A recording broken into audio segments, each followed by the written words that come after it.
It's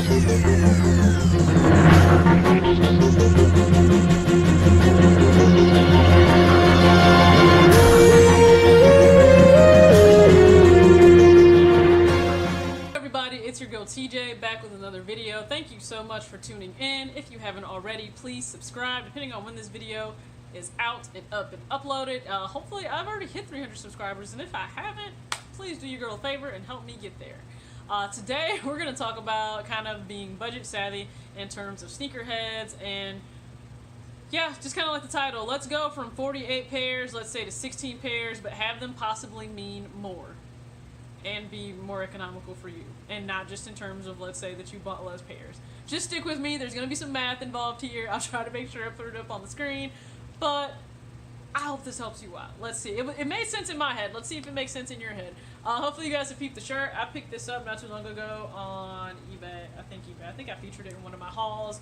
You know, 24/7, 365 Nike, just do it. Describes me perfectly, right? If you've seen my Instagram, you know it describes me perfectly.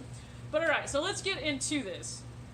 In terms of sneakers and anything else, there's always an opportunity cost, right? Which means you're pretty much, whenever you make a decision for something, you're giving up something else. Like, you cannot make a choice for that other thing. So when you make it, there's an opportunity cost when you are buying, let's say, clothes, let's say sneakers, versus you paying off some debt, right? Like, the more that you put towards treating yourself, the less that you're then able to put towards paying off debt. You know, you can't. It's just the reality of it is. Even if you are still putting something, let's say, towards debt payment that month, it's still less than what you could have done if you didn't put money towards sneakers. So, I'm not saying don't spend money on sneakers, just calm down. We're gonna get through this, okay? This is the scenario that I kind of just want to present to you, and you can let me know what you think in the comments below. I want to be able to start some discussions with other sneakerheads about money, about managing it. You know, it's just, we gotta help each other out, right? That's what I'm here, that's the niche that I'm hoping to bring to the sneaker community. So, 48 pairs to 16 pairs. How is that going to work? Let's just look at this scenario, because for a typical sneakerhead, a lot can spend, let's say, or buy 4 pairs a month. Because let's be real, companies are releasing pairs like daily, you know, daily, weekly. So it is very easy to find 4 pairs a month that you want to buy. And I've even fallen into this trap this year. I need to slow the hell down, but 4 pairs, you got 12 months in a year, we're already looking at 48 pairs of sneakers. I mean, that's a lot. Hell, if you want to throw in like a birthday and a Christmas gift, that's probably easily 50 sneakers a year that a lot of us can amass in our collection. And probably not have the room for them. But that can happen. So, if we're looking at, let's just say, 4 pairs a month, and I'm going to go on the low end here, like low end, and say $150 per pair. Depending on what you're getting for Jordans, I mean, heck, what did the cap and gowns go for? $250. So, I mean, I'm being nice on the low end. I'm saying you're getting some Nike trainers or something maybe for or some cheaper Flyknits for only $150 a month. All right, we're looking at $150. Seriously, already, if I don't even include tax, I'm already up to $600 for the month. Just think about that. Now, some of you may say, I don't have extra money in my budget to be able to do anything, or my income to do anything. But if you're spending $600 a month on sneakers, that's where all of your extra money is, alright? So again, I'm not telling you don't spend. I'm just trying to give you a different perspective on things so that maybe you can optimize your income to do more with it. So, give you the scenario that, let's say you have a student loan, and a lot of us have individual student loans. I'm no different than you. I'm paying mine out too. So let's say you have individual student loans, and let's say the balance is $1,500, and your minimum payment every single month is $50. So we have to look at things in terms of cash flow. The goal when it comes to your cash flow is you want to minimize cash flowing out of your household that's not actually returning you anything.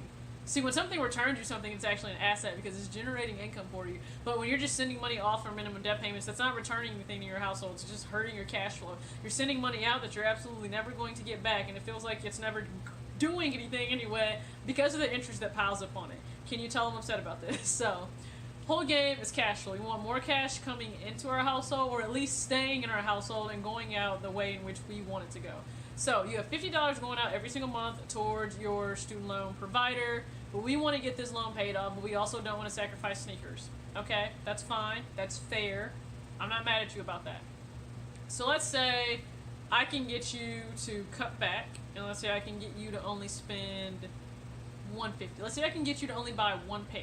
So you're only buying one pair. So now we're at 150 a month from the 600. So what does that mean? Well, that's another what, $450 per month that you now have that we can put towards that debt. Dude, in like 3 months, you could pay off that student loan balance that's at $1,500. Now, yes, to be fair, you're only getting one pair of sneakers a month now instead of 4 that may be releasing that you really want. You gotta be smart. You gotta prioritize. For all the sneakers, let's say, that are coming out in June, you'd have to pick like that one that you really want. So pick the one that you want and just get that one pair. Be content. You may find out you're actually a little bit happier with less, because do all of us really even wear our sneakers a ton? No, like, we don't wear them all. It's not like we sit there and break them into rotation every single day, because a lot of us have too many to be able to do that. So now you're down to one pair a month. That's fine, because now you changed your cash flow situation. Instead of having that $50 go out every single month, yeah, you had to sacrifice for 3 months. You had to put $450 extra towards that balance, but now it's done and it's paid off. So now you have $50 a month that's no longer going out of your household. It's staying in your household. Like, how amazing is that? It's staying in your household now. So now, what could you do? What's the scenario you could do? First off, you just paid off a student loan provider, which they all suck. I don't care who they are. They all freaking suck. So now that you've paid them off, what can your scenario look like? Or what could you choose to do? Like, what would I advise you maybe to do? You got a few options, but I would say maybe stick with the one pair a month. It's not the worst thing in the world. Now, do I stick with one pair a month? No, we're not talking about me. We're talking about you. So let's say you chose to stick with one pair a month. Let's say you found out that you were happier with a little bit less because you got a pair that you absolutely like. You prioritized and realized the other ones, they were hype, they were okay, they weren't all that. So you stick with one pair a month. Now you have that $450 a month, but think about this. You also have that $50 minimum payment towards that loan. You don't have to pay anymore. So this is what I would suggest you could do. Buy the one pair a month consistently now, so that's $150, right?